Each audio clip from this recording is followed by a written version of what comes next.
ಇದು ಯಾವುದರ movie scene ಅಲ್ರಿ. ನಮ್ಮ ನವಲೂರಿನಾಗ ರಾತ್ರಿ ಮನೆಗೆ ನುಗ್ಗಿ ಮನೆಯವ್ರ ಮೇಲೆ ಹಲ್ಲೆ ಮಾಡಿ ರಾಬ್ರಿ ಮಾಡಾಕತ್ತಿದ್ದ ವಿಡಿಯೋ. ಇವರು ಇಂಟರ್ ಸ್ಟೇಟ್ ನಟೋರಿಯಸ್ ರಾಬರ್ಸ್. ಆದ್ರೆ ಇವ್ರಿಗೆ ಹುಬ್ಬಳ್ಳಿ ಧಾರವಾಡನಾಗ ಖಡಕ್ ಪೊಲೀಸ್ ಕಮಿಷನರ್ ಅದಾರ ಅಂತೇಳಿ ಗೊತ್ತಿಲ್ಲ.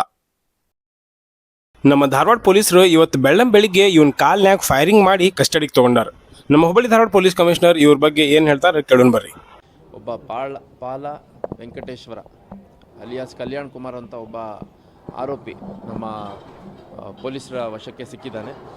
ಇನ್ ದ ಪ್ರೋಸೆಸ್ ಅವನ್ನ ವಶಕ್ಕೆ ತೊಗೊಂಡು ವಿಚಾರಣೆ ಮಾಡೋ ಅಂಥ ಸಂದರ್ಭದಲ್ಲಿ ಮತ್ತು ಇನ್ನೂ 3-4 ಜನ ಅವನ ಜೊತೆ ಬಂದಿರುವಂಥದ್ದು ಡಿಸ್ಕ್ಲೋಸ್ ಮಾಡಿದ್ದಾನೆ. ಮತ್ತು ಅಲ್ಲಿ ಇಂಡಸ್ಟ್ರಿಯಲ್ ಏರಿಯಾ ಏನಿದೆ ಅಲ್ಲಿ ಇರುವಂಥ ಒಂದು ಗಾರ್ಡನ್ ಸುತ್ತಮುತ್ತ ಅಫೆನ್ಸ್ ಆದಮೇಲೆ ಬೆಳಗ್ಗೆ ಒಂದು 5-5:30 ಸಮಯದಲ್ಲಿ ಎಲ್ಲಿದ್ರೂ ಸೇರ್ಕೋಬೇಕು ಅನ್ನೋ ಟೈಪ್ ಅವರು ಮಾತಾಡಿಕೊಂಡು ಹೋಗಿರೋಂಥದ್ರ ಬಗ್ಗೆ ಮಾಹಿತಿ ಸಿಕ್ಕು.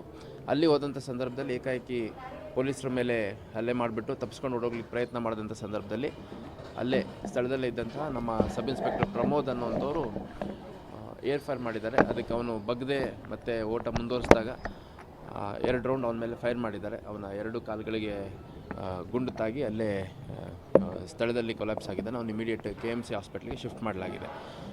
ಈ ವ್ಯಕ್ತಿ ಸೇಮ್ ಪರ್ಸನ್ನು ಮತ್ತು ಅವನ ಗ್ಯಾಂಗ್ ಮೆಂಬರ್ಸು ಜೂನ್ 6ನೇ ತಾರೀಕು ಇದೇ ವರ್ಷದಲ್ಲಿ ಅಶೋಕ್ ಕದಮ್ ಅನ್ನುವಂಥ ಒಬ್ಬ ಸೀನಿಯರ್ ಸಿಟಿಸನ್ ಅವ್ರ ಮನೆಗೆ ಅಟ್ಯಾಕ್ ಮಾಡಿ ಸೈಜ್ಗಳು ತೊಗೊಂಡು ಎತ್ತಾಕಿ ಬಾಗಿಲು ಮುರಿದು ಆಮೇಲೆ ಮನೆ ಒಳಗಡೆ ಇದ್ದಂತಹ ಅಶೋಕ್ ಕದಮ್ ಆ ದಂಪತಿಗಳೇನಿದ್ದಾರೆ ಅವ್ರಿಗೂ ಕೂಡ ಭಾಳ ತೀವ್ರ ಸ್ವರೂಪದಲ್ಲಿ ಹಲ್ಲೆ ಮಾಡಿ ಕಾಲು ಮುರಿದೋಗೋ ರೀತಿಯಲ್ಲಿ ಬಡಿಗೆಗಳಿಂದ ಹೊಡೆದು ಅಸಾಲ್ಟ್ ಮಾಡಿ ಅಲ್ಲಿ ಕೂಡ ಡೆಕಾಯಿಟಿ ಮಾಡಿದರು. ಅದೇ ಪ್ರಕರಣದ ಆರೋಪಿ ಇವನು ಅನ್ನುವಂಥದ್ದು ಕೂಡ ತಿಳಿದು ಬಂದಿದೆ. ಮೂಲತಃ ಕರ್ನೂಲ್ ಜಿಲ್ಲೆಯವನು, ಆಂಧ್ರ ಪ್ರದೇಶ ಕರ್ನೂಲ್ ಜಿಲ್ಲೆಯವನು. ಇವರಿಗೆ ಮೂಲ ಅನ್ನುವಂಥದ್ದು ಏನಿಲ್ಲ. ಅವರು ಮನೆಯಲ್ಲಿ ಅವರು ಹೆಂಡತಿ ಮಕ್ಕಳು ಅಣ್ಣ ತಮ್ಮಗಳು ಅವ್ರ ಸಂಬಂಧಿಕರು ಸಂಪೂರ್ಣವಾಗಿ ಎಲ್ಲರೂ ಅವರು ಫುಲ್ ಟೈಮ್ ಡೆಕಾಯಿಟಿ ಅಫೆಂಡರ್ಸೇನೆ. ಇನ್ಫ್ಯಾಕ್ಟ್ ಇವ್ರ ತಂದೆ ತಾತ ಇವರೆಲ್ಲ ಕೂಡ ಪ್ರೀವಿಯಸ್ ಕೂಡ ಅಫೆಂಡರ್ಸು.